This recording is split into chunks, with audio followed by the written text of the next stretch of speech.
The king is central to his kingdom.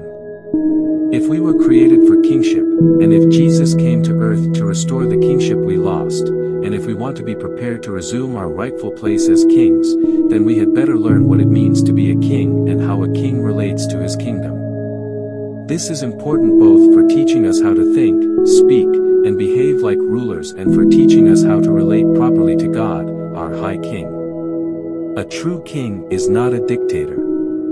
The first thing we need to understand is that a king is the central component of his kingdom.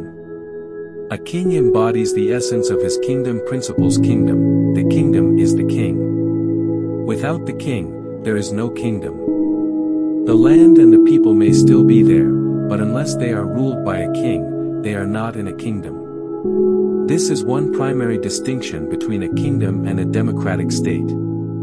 In a democracy, the country's leader, whether called a president or a prime minister or whatever, is not the center of the government. The Constitution is. Presidents and prime ministers change every few years, but the Constitution provides continuity of law and government. In a kingdom, the king is the Constitution. His word is the law. His word is the government. Second, a king is the ultimate and only source of authority in his kingdom. In the kingdom of heaven, the authority of God the King is exclusive and absolute. His word is law and his will is carried out even to the farthest reaches of his realm. And God's realm is infinite. The sole and absolute authority of the king is what distinguishes the kingdom of heaven from religion.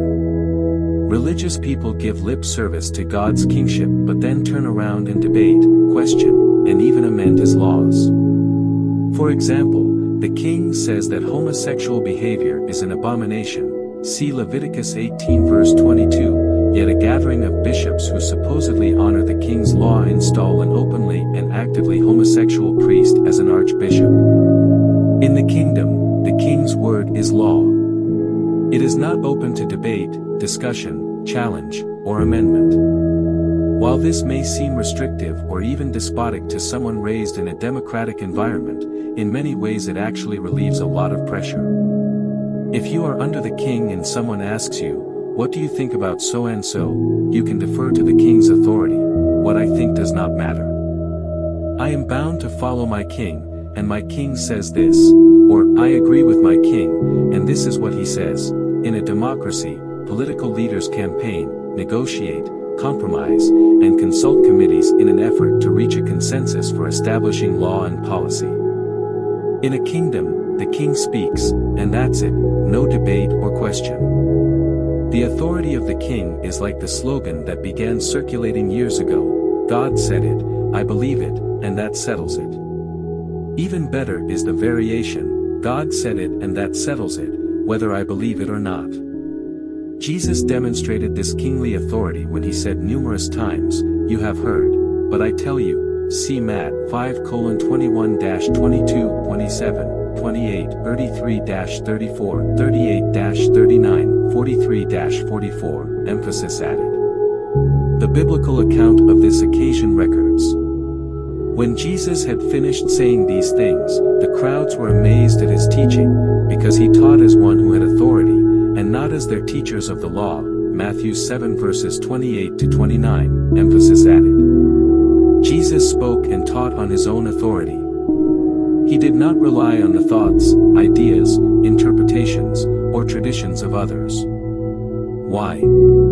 Because he was a king whose authority was independent and sovereign. This leads to a third point to understand about a king. The sovereignty of a king is inherent in his royal authority.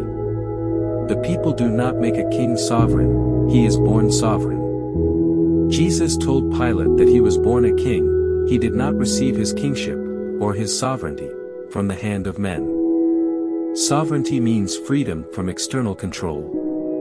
As sovereign, a king is free to do as he pleases with no accountability to anyone else in the kingdom. Otherwise, a king has no true authority. No one has the authority to tell God what to do. God's sovereignty is absolute. He is completely self-determining.